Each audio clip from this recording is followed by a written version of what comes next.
He was charming, generous, and adored by everyone. Behind closed doors, he was cruel. When I tried to tell people, they thought I was lying. Here is how narcissists hide in plain sight, and how I proved the truth. The car door slammed with a finality that made my teeth ache.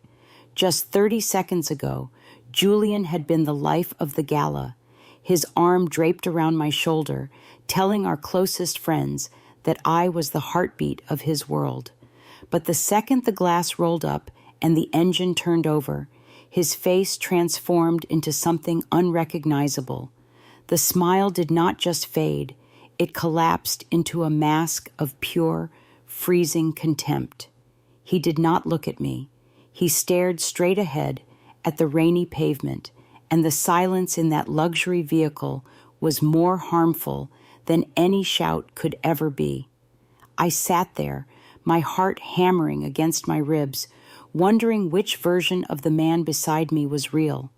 I realized in that moment that I was the only person in the world who saw the shadow.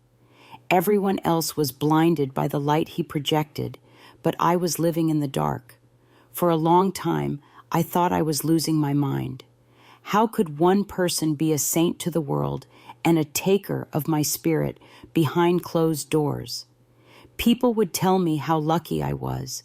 They saw the grand gestures, the way he opened doors, and the way he spoke about our future with such passion. But they did not see the way he looked at me when the front door clicked shut. It was as if a light switch flipped. The man who had just toasted to our eternal love would suddenly find a reason to harm my peace of mind over a misplaced set of keys or a look I supposedly gave him during dinner. He would wait until the valet had walked away and we were safely encased in the metal box of our car to begin the interrogation. Why did I laugh so hard at that joke? Why did I mention that trip to Italy? Everything I said was combed through for evidence of my perceived betrayal. I watched the city lights blur past the window, reflecting off the damp asphalt like neon points of light. Beside me, Julian's hands gripped the steering wheel so tight his knuckles turned white. This was the person I lived with, the man behind the curtain. To the guests at the gala, he was a philanthropist, a visionary, a man of deep empathy. To me, he was a master of the psychological erasure. I realized that his public persona was a resource he mined, a way to collect enough social capital so that if I ever spoke up, the weight of his reputation would crush my testimony. This is the calculated brilliance of the hidden bully. They do not just hurt you. They ensure you have nowhere to go when the hurting starts. I remember the first time I tried to reach out for help. I sat down with my sister, my voice trembling, and told her that Julian was different when we were alone. She laughed, a sound that felt like a blow to my chest. She told me I was being dramatic and that every marriage has its ups and downs. She reminded me of the time he flew us all out for her birthday. This is the fortress they build. They use grand gestures to buy the silence of your support system long before you even realize you need one. He had spent years grooming our friends and family to see him as a saint, which made my truth sound like a severe betrayal of a good man. I felt like a ghost in my own life, screaming in a room full of people who only saw a silent, smiling wife. I started to notice the mechanism. It was projection. When he accused me of being selfish or suggested I was hiding things, he was actually describing his own internal world. If he suggested I was being too close to a coworker, it was usually because he was the one looking for outside validation. He was shifting his own shame onto me so he did not have to feel it. I was his mirror, but he only wanted to see a version of himself that was perfect. Anything less than that, and he would begin the destruction of my character. He would spend hours deconstructing my personality, telling me that my friends only tolerated me because of him. He told me that without his guidance, I would fall apart. This is how they erode your self-worth until you believe the only thing keeping you upright is the person who is actually knocking you down. The most effective way he kept me trapped was through future faking. He would notice me pulling away, sensing my growing exhaustion with his games. Suddenly, the nice Julian would return. He would talk about the house we would buy in the spring, the children we would have, the way we would grow old together. He promised a specific future to get what he wanted in the present, with no intention of delivering. It was a carrot on a stick, and I was the horse, walking until my legs gave out. We would spend entire weekends looking at floor plans for a house I now know he never intended to buy. It was a harmful distraction technique designed to keep me from focusing on the torment of the present moment. I remember one specific Saturday morning. He brought me coffee in bed, smiling that warm, golden smile that made me feel like the center of the universe. He talked about moving to the coast, about how we would wake up to the sound of the ocean every day. He even pulled up real estate listings on his laptop. For a few hours, I allowed myself to believe. I felt the tension leave my shoulders. I felt loved. But by Tuesday, when I asked if he had called the realtor, he looked at me with a cold, vacant stare and asked why I was obsessing over things we could not afford. He denied the entire conversation. He made me feel like a greedy, unstable dreamer for wanting the very thing he had offered as a peace treaty. That is the toxic cycle of intermittent reinforcement. They give you just enough hope to keep you from leaving, then they end that hope to remind you who is in control. I had to learn to become a detective of my own life. I began to practice the gray rock method. I made myself as uninteresting as a key stone. When he tried to bait me into an argument, I would offer short, non-committal answers like "I see" or "that is interesting." I stopped giving him the emotional reaction he craved. I realized that my anger and my tears were his supply. He needed to see me hurt to feel powerful. When I stopped showing emotion, his mask began to slip even further. He became desperate, moving from the silent treatment to overt rage and then back to love bombing within a single hour. It was like watching a machine malfunction. Without my reaction to ground him, he did not know which version of himself to play. I realized I could not defend myself anymore. To defend myself was to validate his lies. If I explained my point of view, he would just twist my words to wound me later. I had to go on an information diet. I stopped sharing my dreams. I stopped sharing my successes. I kept my internal world a secret garden that he was no longer allowed to enter. I documented everything. I kept a log of the dates, the times, and the exact words spoken. I kept screenshots of his texts where he would contradict himself within minutes. When he tried to gaslight me, saying I never said that, or "you are remembering it wrong," I would look at my notes and know the truth. I did not show them to him. I kept them for myself. I needed them to anchor me to reality. The isolation tactics were the hardest to overcome. He had slowly whispered harmful lies about my parents, making me believe they thought I was a burden.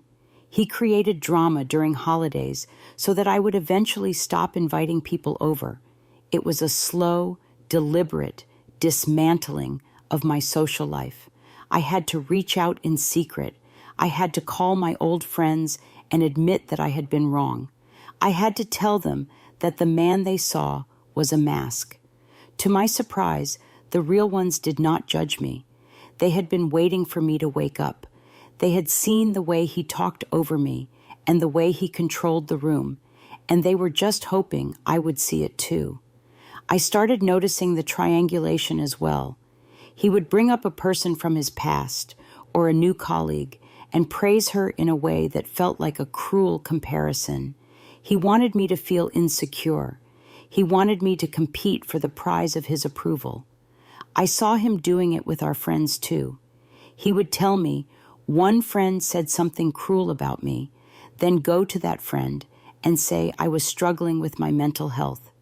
He was weaving a web of distrust, making sure that he was the only bridge between all of us. It was a brilliant, agonizing strategy to ensure that no one ever compared notes. But I began to compare the notes for myself. I watched the way he treated the waiter at dinner versus the way he treated the restaurant owner. To the owner, he was a gentleman. To the waiter, he was a tyrant who looked for the smallest mistake to justify a stripping of their dignity. I realized that the way he treated people he perceived as inferior was the way he would eventually treat me once he felt I was fully under his control. The red flags were not just red, they were grave warnings that I had ignored because I wanted to believe the fairy tale.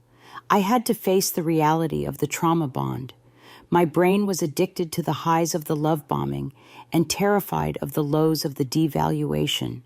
It was like being a gambler at a slot machine that only paid out once every 1,000 spins. I was staying for the payout, for the version of Julian that existed at the gala. But that man did not exist. He was a hologram, a projection of what a good man should look like. The man in the car, the man who used silence as a harsh weapon, he was the reality. I had to practice radical acceptance. I had to accept that he would never wake up and realize the pain he was putting me through. He did not have the hardware for empathy. To him, I was an extension of his own ego, an object to be polished when he wanted to show me off, and a trash can for his negative emotions when he was feeling overwhelmed by his own internal shame. When I finally accepted that he was toxic to my spirit, the door to my escape finally appeared. I started a secret bank account. I moved my important documents to a safe deposit box. I did all of this while still playing the role of the smiling wife. It was the most difficult performance of my life. I had to mirror his behavior just enough to keep him from becoming suspicious.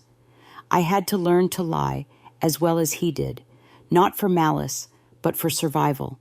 I was building a life in the shadows while he was busy preening in the spotlight. The psychological weight of living a double life is a specific kind of burden. I would sit at breakfast and watch him read the news, knowing that in my purse was a voice recorder capturing his latest threats. I would watch him charm the neighbors over the fence, all while I had a packed bag hidden in the crawl space of the guest room. I was no longer a participant in the marriage. I was an operative in an enemy territory. I had to stop caring about his opinion of me. That was the hardest part. I had to let him think he was winning. I had to let him think he was the smarter one, the stronger one, the more dominant one. I gave him the supply of victory so that he would stop looking for the signs of my rebellion. One night, he cornered me in the kitchen because I had forgotten to pick up his dry cleaning. He did not yell. That was never his style. He spoke in a low, terrifyingly calm voice about my uselessness. He told me that no one else would ever put up with my incompetence. He said I was lucky he was a man of his word, or he would have left me years ago. I stood there, staring at a spot on the wall, and I did not feel the usual panic. I did not feel the need to cry or explain that I had been working late. I just felt a cold, sharp clarity. I looked at him and thought, "You are a small, frightened person." That was the moment the trauma bond finally snapped. The fear was gone, replaced by an intense, analytical focus on my exit strategy. If you are going through this, you must accept the radical truth. They will not change. They lack the empathy and self-reflective capacity required for genuine behavioral modification. Stop hoping for the potential you saw during the beginning of the relationship. That person was a script. You must protect yourself. Use the technique of not defending, not engaging, not explaining, and not personalizing. Their attacks are about their pathology, not your worth. When they call you names or try to damage your reputation, remind yourself that they are simply describing their own internal chaos. Keep your communication brief and factual. If you can, go no contact. This is the only way to truly break the trauma bond. If you have to deal with them because of children or work, keep a firewall around your heart. Do not share good news because they will find a way to ruin it. Do not share bad news because they will not care or will use it as leverage. Reconnect with the friends and family he tried to isolate you from. Rebuild your support system brick by brick. You need people who can see your worth when you are still struggling to see it yourself. I want you to understand that the heavy silence you feel right now is not your fault. The confusion, the memory loss, the feeling that you are walking through a fog, these are the physiological responses to a prolonged psychological attack. Your body is trying to protect you from a threat that your heart hasn't fully acknowledged yet. Trust your body. Trust the cold dread you feel when the car door slams. That dread is the truth. Document everything, even the things that seem small, the subtle insults, the canceled plans, the way they move the goalposts so you can never actually win. Write it down. Store it where they can't find it. When the gaslighting starts and they try to break your confidence in your own mind, read your words. Your past self is the only person who can save your future self from the toxic cycle of the nice and nasty split. The history of people he calls unstable is another red flag I had to stop ignoring. He described every person before me as obsessed, unhinged, or abusive. I realize now that he was the common denominator. He had strained their sanity until they reacted, and then he used their reaction as proof of their instability. I was just the next name on that list, but I chose to be the one who did not just react, I acted. You are not a victim of your own kindness. You are a person who was targeted for your empathy. The narcissist chose you because you have a light they can never possess, and they tried to steal it to fill their own darkness, but they cannot have it. Your light is yours. It may feel dim right now, but it is still there, burning underneath the weight of their lies. The process of rebuilding is not a straight line. There will be days when you miss the good version of them. There will be days when you doubt your own memories again. That is when you go back to the notes. That is when you remind yourself of the car rides, the chilling silence, and the way your heart used to race just from the sound of his key in the lock. Healing is a series of strategic choices. It is choosing the truth over the comfort of a lie. It is choosing your sanity over the approval of a person who will never be satisfied. I remember the day I finally left. It was not a movie scene with a big confrontation. He was at work, playing the role of the perfect boss. I walked out of that house with one suitcase and my laptop. I did not leave a note. I did not give him an explanation. I had already given him 1,000 explanations, and he had used every one of them to wound me. I went straight to a friend's house, a friend I had hidden my pain from for years. I sat on her sofa and told her everything. For the first time, I was not met with laughter or doubt. I was met with a hug and the words, I knew something was wrong. The rebuilding phase is where the real work happens. You have to learn how to trust your own instincts again. For years, I had been told that my gut was wrong, that my eyes were lying, and that my heart was flawed. Reclaiming your reality is serious business. It requires you to be your own advocate. I spent hours in therapy, deconstructing the trauma bond, understanding the variable reward system that had kept me hooked like a gambler. I had to face the shame I felt for staying so long. But I realized that the shame was not mine to carry. It belonged to the person who exploited my trust. I started noticing the hypervigilance. Even months after leaving, a loud noise or a specific tone of voice could trigger a surge of adrenaline. That is the lingering effect of being subjected to psychological unpredictability. I had to learn how to feel safe in the silence. For years, silence meant danger. It meant a coming storm. Now, I have to teach my nervous system that silence is just peace. It is the absence of conflict. One of the most powerful tools I used was the information diet, even after I left. Narcissists will use mutual friends or social media to pull you back in.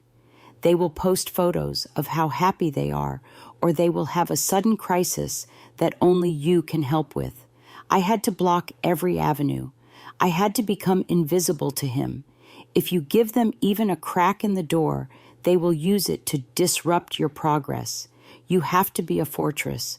When I look back at that gala now, I do not see a night of glamour. I see a night of high-stakes survival. I see a woman who was brave enough to admit that her life was a lie and smart enough to do something about it. The version of Julian that the world loves is still out there, probably charming someone else right now. But he does not have power over me anymore. I proved the truth to the only person who mattered, myself. Listen, I know how heavy this feels. You are carrying a secret that feels like it might break you, but I want you to know that the heavy lifting is almost over. The hardest part was opening your eyes. Now, we just have to move your feet. Start small. Save a little money where they can't see it. Keep that journal of yours in a safe, digital place. Trust your records, not their memory. Reconnect with those people they tried to push away. You were smart enough to see the mask slip, and you are strong enough to walk away from the performance. Stop the defense. Do not explain your heart to someone who only wants to use it against you. When you stop reacting, you take away their fuel, and most importantly, stop giving them your heart to play with. You are a brilliant, capable person, and the reason they tried to dim your light is because it was showing them truths they could not handle. You have got this, and I have got you. If you found a piece of your own story in this video, please hit that like button and subscribe. It helps us reach more people who are still sitting in that dark car, wondering if they are alone. You are not. We are all here, standing in the light, waiting for you. Stay safe, stay smart, and keep choosing yourself. I will see you in the next one.